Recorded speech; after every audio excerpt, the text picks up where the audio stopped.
Are the Miami Marlins the number one organization at developing pitching right now? That and more on a special Friday edition of Leading Off presented by Manscaped. It is September 10th. We are heading into the first NFL weekend of the year, but your baseball bros are still here. It's Brendan Tuma and Dan Harris. And as always, it's the Peanuts and the Cracker Jacks. Hi. Is that like something for me to talk? Because there wasn't like, hi, Dan, how are you? It was just a pause.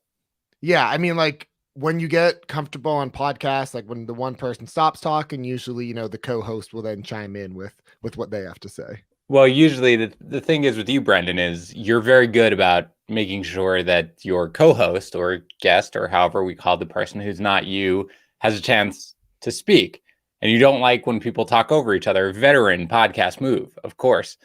But that unfortunately leads you to pause for lengthy periods. And sometimes I don't know if you're waiting for me to talk or if you're just pausing because you're a wonderful host. So anyway, sorry about that. Hi, everyone. It's great to be here on a Friday morning, pinch hitting for Mayor, I might add. I'm sorry. Mayor was supposed to be on this originally. He said something about, quote, I'm too good for this now. I don't know. So I'm here to help out. Well, we'll be honest. We kicked Mayor off the show after the whole, Ty Cobb and him defending it and everything. I told you yesterday that my mother texted me, and there is no bigger fan of this show than my mother. Not a joke. Like actually loves the show. Loves Tuma. Has always loved Tuma. And she was like, that Cobb discussion was the best. You guys should do a whole thing on just movies, which I'm sure the people listening for baseball advice would really appreciate. But maybe in the off season, Tuma. If Dan Harris's mother wants it, that's what she will get. A quick programming note before we get into it. Similar to this week, look, we are keeping the show going as often as we can and as long as we can into the season. Because of that, we will be coming back next week, Tuesday through Friday, again, just like we did this week. So there'll be no Monday episode of Leading Off, but we will be here Tuesday through Friday, guaranteed for next week. All right. Getting into the action from Major League Baseball last night, Joe Pisapia must have been a happy man because Bryce Harper hit his 30th homer of the season. It's his fourth in his past 5 games. And I did look at the FanDuel betting odds this morning, and Bryce Harper fell from plus 440 to plus 400. So he's moving in the right direction for those MVP futures. The problem is they've got to make the playoffs right now, and I'm not positive that they're going to be able to do it. So I'm rooting for them. Joe and I are both invested at, I don't know exactly what it was, plus 3,000 or something like that. We are invested. So let's hope so. But he has been great. Again, other than the fact that every home run he hits is a solo home run, he has been fantastic this entire year. And I feel like the second half in particular, he's really just gotten crazy. So it's good to see. He's one of the best players in the game. I feel like so much of Harper's career, like the good, aside from that unanimous MVP season, so much of the moments have been like, hey, you didn't realize this, but Bryce Harper was actually amazing during this stretch. And so good for Phillies fans and good for Bryce Harper. Sticking in the NL East, Jesus Luzardo, speaking of the aforementioned Marlins, 5 2/3 innings, 2 hits, 2 runs, 8 strikeouts, but 4 walks. A bit of a mixed bag, but this is still another step in the right direction for Luzardo. It's better. Like, we can obviously say that. There was nowhere to go but up. And so the last 3 starts now, he has looked competent for sure. I'm not that excited about this game. Number 1, the 4 walks. Number 2, the Mets are in a slump. Like, they're not hitting in particular. So succeeding against them right now, it's not exactly, lighting the world on fire. But certainly we need some positive signs after what we saw this entire year for next year. Forget about this year. I don't know, Tuma. I don't know about you. Like, with a couple of weeks left, I haven't bought in enough given what he's done to say I'm willing to roll out Luzardo right now going forward. But for next year, there is that possibility that he gets going, that he gets back to being, he had elite talent. He was an elite prospect. To putting that, I am a little bit more optimistic on that, to basically write off most of what we saw this season because it's just so out of character for him. But as for the remainder of the season, I'm not there yet. I don't know about you. I kind of agree with you. We've been talking a lot of, again, these Joe Ryan, Tristan McKenzie types, and I don't think he's in that range yet. This is more just something to file away for next year or keeper leagues, dynasty leagues. But I tried this year in my analysis to get better at tracking the progress as it's happening and not just waiting for, oh my God, now this is happening and this person's amazing now. So I think this is the evolution for Luzardo. Over the past 3 starts, he has thrown his fastball less, and his fastball has been very hittable this year. This is something we've talked about. Throw your better pitchers more often, and that usually leads to good results. The final up that I had from last night, Emmanuel Clase. We don't always put closes up here, but he hit a bit of a rough patch in mid-July, which is when a lot of relievers did. But since then, he's 11 for 11 in saves, a 0.38 ERA, a 22-1 K to walk, a 66% ground ball rate. It's just very quietly Clase. Like, he might be a top 5 closer entering drafts next year. Yeah, it was kind of weird because for most of the season, you didn't even feel comfortable with him as a closer because Karinchak was sort of in there and getting some saves, and then they got rid of sticky stuff, and Karinchak kind of lost it, and then it was just Clase's job. So I think people might have taken it for granted without understanding just how good he's really been. You're right. It is something where I think, I mean, he's certainly done enough to absolutely lock down the role next year. And we have seen basically, I mean, even the great ones right now. I mean, Edwin Diaz, Aroldis Chapman, guys who in the beginning of the year, we were like, these guys are locked in. We feel great about them. They have shown some, chinks in the armor right now. So yeah, Clase, nobody really talks about him just because once Karinchak imploded, he just had the job, but he's been elite this whole year. And so he probably will hold it next year. I am so excited to start making 2022 rankings for whatever reason. Like, we've been talking about that a lot down the start, which I think is okay, because I think it's okay to start putting a spin on a lot of this stuff for how it will affect next season. And talk about that for a second. One of the things that both Tuma and I do really, we're the head of it, is when you have drafts next year, and hopefully you guys use our draft simulator and you sign up for my playbook, all the good stuff, the draft assistant stuff that we do. Like, there are expert notes where anybody like who contributes to our expert consensus rankings, all the analysts, they can put in notes on players, but Tuma and I put in detailed notes about outlooks on players and what it's going to be. That's actually my favorite part, Tuma, of the offseason, because it forces me to, again, dive deep into every player, basically every draftable player. That's just, it is my favorite part. So you've done a great job. Obviously, you've said, of keeping up with it, like the developments as they're happening. I try to make notes too, like make sure I note this coming into next year, but it's really been something that's like my favorite part of our off-season process. Yep. Yeah. I have a Google Doc with a bunch of stuff that I learned this year that I am excited to carry over into the 2022 draft prep. Some downs from last night. It was a bit of a quiet night in baseball, for the record. If it seems like the show sheet is a little light, that is the reason. There weren't as many games. But 2 downs that I just had to point out: Cody Bellinger, 0 for 4 with 2 strikeouts for the season. He's hitting 158. Over his past 73 plate appearances, he's hitting 085 with a negative 48 WRC plus. That is horrible. And then also Dom Smith went hitless again. This was his first start since August 27th. I just had to point these 2 guys out. If you're still rostering them for whatever reason, I think we're at the point in the season we can move on from both of them. Dom Smith a long time ago at this point. I mean, I don't know what happened to Smith, because the one thing with him was he could hit. He cannot hit right now. I mean, maybe he's in his own head. And Bellinger, you saw like these little spurts, right? The little spurts of like, oh, look at this. Now, maybe this is it. I don't know, dude. I'm going to be fascinated, and I will probably talk to you a ton about this in the offseason about his dynasty value, because everything I've seen from Bellinger scares the bejesus out of me. So I agree, for the remainder of this year, we've got very little time left. Do what you got to do. Definitely move on from both. Yeah, Wonky Penguin asked if we know what happened to Bellinger. He's tinkered with his swing throughout his career. He also had that shoulder injury. He's also had a lot of, he's been a volatile player season to season. So it's been a lot, but that'll be something to dive into as well. Is it hard for you? Do you feel weird at all in fantasy base? I feel like that's something managers could use advice on. Like, Bellinger was my first or second pick and I'm cutting him. Is at this point in the season, though, it's just, you got to do what you got to do. Yeah. I mean, it's a great point, because I am somebody who like holds firm to guys I drafted, because again, I put a ton of time into my preseason projections and my preseason rankings, like, days, weeks, months, just sort of doing it. It takes a lot for me to basically be like, okay, I just totally missed. My process was totally off on this player. But when you get here at this point, it does not matter who it is, as long as you are not terribly scared of that person being picked up by another manager and carrying him down the stretch. And I just think there's almost no chance of that with, certainly not with Dom, but definitely not with Bellinger. So I kind of throw out draft capital now, but I do hold on to it for way longer than I should. It's actually one of my faults, I think, as a fantasy manager and analyst. I can't let go too much because I'm just like, there was a reason why I thought that this person should be good. Like, absent an injury, it's just really difficult. But now, definitely out the window.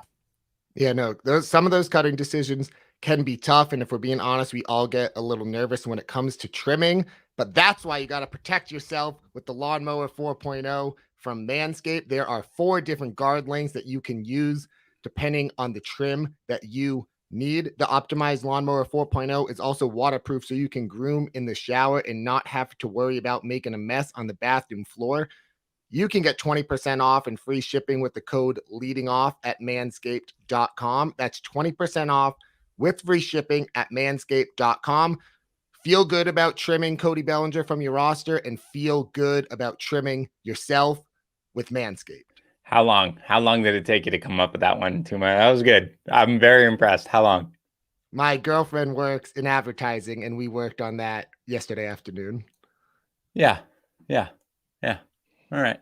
Yeah, I like it. Very good. Okay.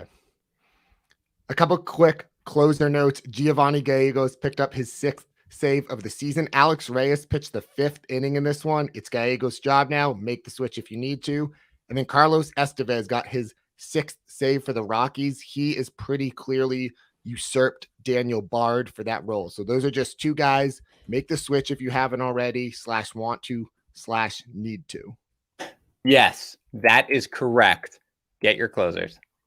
I'm sorry, the chat is just, blowing up. A lot of, praise for that ad read right there. Look, I'm sure the vast majority of people who are still listening to this do so on the podcast. So apologies that we talk about our the Peanuts and the Cracker Jacks that show up here. Again, we live stream this, so there are a lot of people watching this live and commenting. There's a group of, at this point, how many is it? 10, 15, 20 who are like the hardcore, the original listeners, people who show up every day. They're active in the chat. We love them. Part of the reason we continue to do this at the pace that we are doing this is for them. And they really are very supportive of Tuma. They very much appreciate his awkward intros, less awkward now, still awkward outros, but his Manscaped transitions are just becoming a thing of beauty. Joe can go retire, Tuma. You've got it. Some news and notes. The Dodgers starting infield yesterday had Mookie Betts at second base and Trey Turner at shortstop. I kind of love that. It was Mookie's 5th start at second base. So there are certain websites where if you play next year, Mookie Betts is going to have second base eligibility. I also think this is something that we're going to be talking about a lot because Tatis is going to have outfield eligibility. Trey Turner is also going to have second. So some of those like early first round picks, you can get multi-position eligibility and we're not used to that from those top guys. Yeah, it's awesome. It's awesome. And especially at second base. I mean, that's like the one position, at least over the last couple of years, other than catcher, of course, that you look at and you're like, oh man, this is bad. This is bad. Once we get past sort of like the top guys, this is bad. To add Betts there, Turner, it makes a huge difference. And yeah, it does increase their value. Multi-position eligibility to them, I don't know about you, that factors in heavily for me in my draft rankings, heavily, especially where we are now in the world with the way the guys miss for so many injuries, even the COVID situation. So it's a huge boon to their value. Yeah, it's going to be fun to talk about over the offseason. Also, Jameson Taillon was placed on the 10-day IL. That's okay. He wasn't a recommended option right now. Anyway, Jacob deGrom told reporters that his elbow ligament is perfectly fine. It doesn't look, they haven't shut him down yet, but we're just running out of time. Yeah, I don't expect him to pitch, right? Especially with the Mets, basically out of it at this point, unless they win every other game remaining. So yeah, I don't know what that was. Like, did you have a partial tear of your UCL? Was that a mistake? Because that doesn't just like heal itself. That's not the way it works. So regardless, hopefully it's fully healed, but he's like playing catch on a team that's out of it. He's not going to pitch again this year. If he does, it'll be a start. So move on. Okay. Blue Jays manager Charlie Montoyo says George Springer could return on Friday from a nagging knee injury. Garrett Cole, he had a hamstring injury he left his last start with. It seems like he'll be fine for his next one. Carlos Rodon is lined up to start against the Red Sox tonight, Friday. He's dealt with a minor shoulder injury as of late. Lucas Giolito from his hamstring injury expected back on Tuesday, and Lance Lynn is expected back on Sunday. A lot of White Sox starting pitching notes, but we talked about this because they're one of the teams that have a huge lead. So they're in this mode where they don't want to risk anything and they kind of want to ease into the playoffs, make sure they're fully healthy. Yeah. They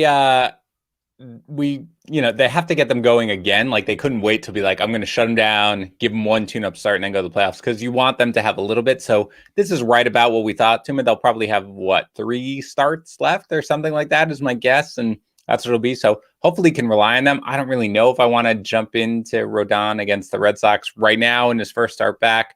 But you'll get some love from them for the rest of the season. And finally, while everyone was watching Bucks Cowboys, I was watching Bobby Witt hit his 30th homer of the minor league season. Dan, you and I are in a league together, and there is a keeper element to it. I promise you, I will be coming away with that draft next year with Bobby Witt on my roster. Yeah, I have no doubt. In case, guys, this is actually very funny. Tuma and Mayer are in a league, and this was their first official year in it. It's a keeper league, but it's not like a long-term keeper league. You can only keep 5 players.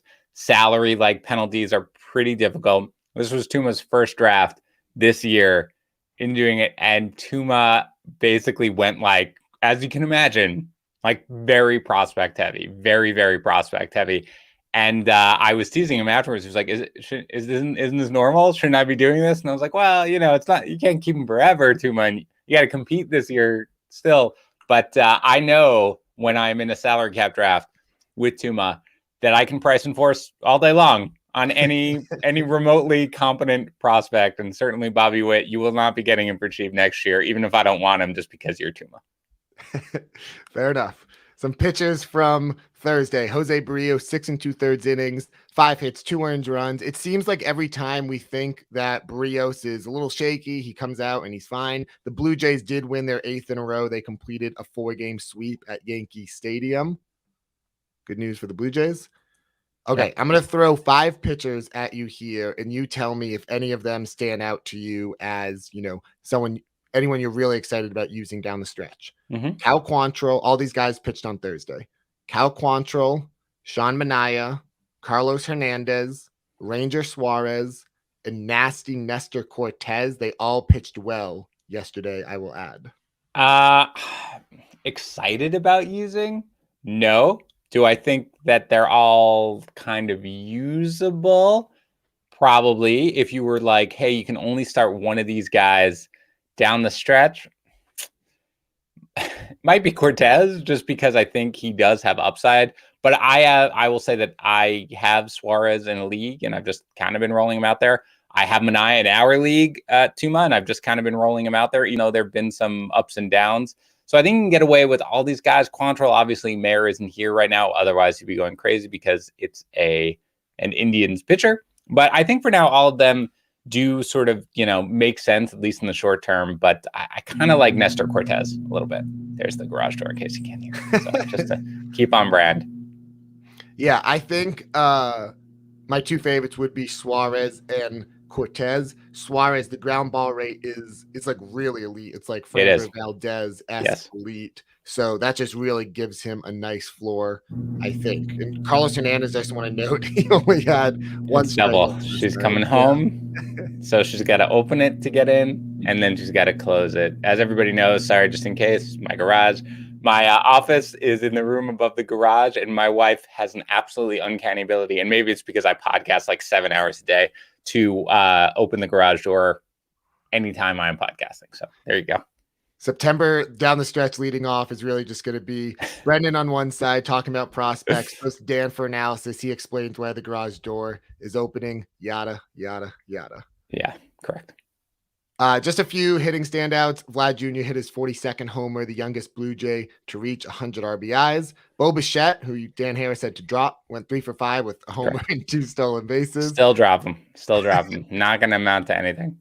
Jorge Soler hit his 23rd homer. He's just been great. And then the final one, who I think we can expand on a bit, is Jazz Chisholm. Had a home run and a stolen base.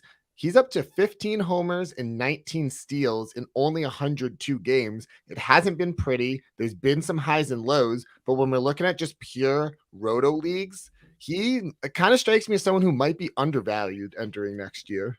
I agree. First of all, anybody who steals is almost always just undervalued in roto leagues, because I don't think that people take that into account, just how valuable it is. Again, I'm calling out my waffles and greater than zero, which is why Whit Merrifield was so valuable, because of the fact that steals are scarce in MLB. So to have them, and yeah, Chisholm is a weird, the only league I have a share of him, I don't know about you, Tuma, if you have any, but I have a share of him in a points league.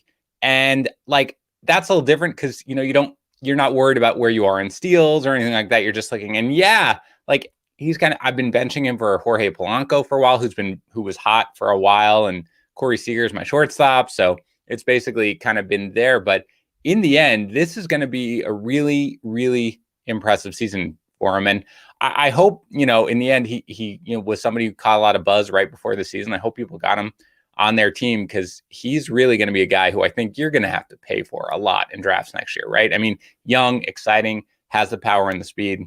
It's going to be interesting to see what he looks like next year. Yeah, he's someone I kind of think his ADP, we're going to see it steadily rise throughout the year once kind of, everyone starts getting really plugged in and realizes, oh my God, the power speed combo. Because think about how early, Adalberto Mondesi goes and Billy Hamilton used to go. That speed is just irreplaceable when combined with some power as well. It makes for a nice fantasy player. We're on to the home runs. Right now, we're at a clean 1,110 dingers entering the weekend. Yes. God, these guys are nailing it. Okay. We have co-leaders now. Randy finally was caught by two. Tough guy, Joe Pisapia. The Harper call into perpetuity was brilliant.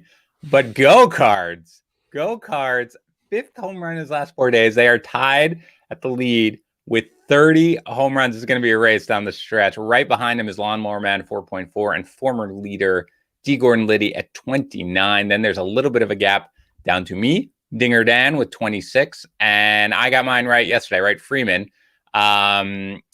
That's right. I did call Freeman. That's right. The Peanuts and Cracker Jacks, by the way, called 16 home runs last night, despite the fact that it was only a 4-game slate. Anyway, I'm tied at 26 with Helpless in Miami. Derek from Texas, Ack, and Turf Durgerson at 25. Wonky, my girl, Wonky, I need you to move up this leaderboard and catch Joe for me. 24 with Smalls and Mike Mayer at 24, and Cat Fox, Pygo, and Useless Panic sitting there at 23. I was a young infant during the summer of 98, but I can imagine that this home run chase is what it felt like to watch. That can't be true, right? How old are you? How old are you? I was 4. Oh my God. I was in college, Tuma. I was in college in my freshman year of college watching that home run chase. You are an abomination to everything that is good and decent in the world. I just want to put that out there. Craziness. Okay, DFS for Friday night. Fridays are always a huge slate. So many night games. We have 13 games tonight. So obviously there is going to be a lot of pitchers to hone in on, possibly led by the AL Cy Young winner, Robbie Ray. I think it's really difficult to get away from him in cash games against Baltimore. I mean, Baltimore is not the worst offense in the world, but still, Ray is just amazing. But he is 11-2 on FanDuel and 10-7 on DK. That's the highest on the slate. Closing in on him, though, is Framber Valdez against the Angels at 10-5, 9,100 on DK. So a little bit of a discount there. He's going up, though, against Shohei Ohtani. That's 10,000 and 8,600. So it's kind of one of Joe's favorite pick a side games. But if you're going in cash, I think you really have to go with Ray. There are some intriguing options. Otherwise, you got Musgrove and Urias going up against each other. Yeah, it's another pick a side game, both around 9,500-ish on both sides, actually. And Herman Marquez in Philadelphia, 9,100, just 6,800 on DraftKings. That's a guy you can certainly go after in that format. But in cash, Tuma, I think, especially on FanDuel where you can build a lineup, I think I'm going with Ray and just rolling with everything that he does. Yep. No, the the floor ceiling combination is so good for him. He is clearly on a roll. Some game stacks for tonight. The Blue Jays again, we said before, they've won 8 in a row. It's been insane. They're going up against Chris Ellis. Do we know who Chris Ellis is? Not a real person. I think it's a fan that won a contest to come up and pitch if you have a name like Chris Ellis, but it's fine. It's not Packy Naughton, but I'll allow it. Yeah, I don't know who Chris Ellis is. Sounds like an accountant. Blue Jays against Chris Ellis and the Orioles. The Royals against Griffin Jacks and the Twins. Those are the two best teams to stack. But what about some individual players, aka the lineup builders? Beautiful. Tyler Stevenson from the Reds against the Cards, and John Lester just 2,600 on FanDuel. He's 4,200 on DK. Josh Donaldson against Daniel Lynch, who hasn't been terrible, but 3,100 on FanDuel, 5,200, a little pricey there on DraftKings. Luis Urias against Eli Morgan in Cleveland, only basically the Joe free square, 2,200 on FanDuel and 3,600 on DraftKings. And then Tommy Edman against Tyler Mahle, 2,900 on FanDuel and 4,600 on DK. Those are your lineup builders for the home run calls. Are these the home run calls for the whole weekend plus Monday, or will we all make a new one on Monday? How what do you think? Yeah, I tell you what, Tuma, you can make the call. Now, everybody, the Peanuts and the Cracker Jacks make calls obviously throughout the weekend. You can let me know whether or not you want me to go through Monday. I'll make a new one on Monday in the thing. This is just for through Sunday. My home run call. Are you ready for it? I mean, this is for you, Tuma. Yep, hit me. It is Vladdy Daddy against not a real person, Chris Ellis, and whoever the Orioles. I mean, it's kind of my weekend deal here is I go after the Orioles. Didn't work last weekend with Judge, who hit 0 in the 4-game set. But whatever. I don't care. I'm going back for the weekend. Vladdy, it's chalk, but I mean, Joe is hitting like 6 home runs a night with Bryce Harper over there. I got to catch him. So Vladdy's my official home run call for the weekend. I'll make a new one on Monday. Dan talking about Wonky Penguin needing to catch Joe. Go Cards chimes in. Me catching him ain't enough for you. So that is enough, actually. I apologize. Go Cards. You're right. It's very, very good. Wonky, though, I felt like was nailing all these home run calls forever. And now she's just somehow like kind of every time I look, it's like, oh, you're at like 23, 24. Get there. I need the run. Go Cards. I don't even want to mention you. I shouldn't even be talking to you right now because you're so hot. I can only bring you down. So keep up whatever you're doing. Do not let Joe win this contest. Do not let him win it by picking Bryce Harper into perpetuity and randomly selecting the dude who's like the hottest hitter in baseball. So somebody take him down. Joe would argue it wasn't a random selection, but yes, I agree. Very we must random. stop him. And we've said it all. We will be back next week, Tuesday through Friday.